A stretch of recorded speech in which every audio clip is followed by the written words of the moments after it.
shot a quarter pounder, then looked inside. Now heavy lines before the engine down. I still remember that rumbling sound. Then the sheriff came around in the middle of the night, turned around and climbed to something one right. He was heading down the Messie with the weekly load. You could smell that whiskey burning down Copperhead Road.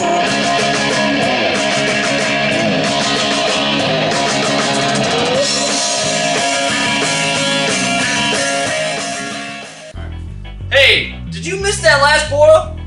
We're coming back October 3rd. If you miss it this time, it's your own fault.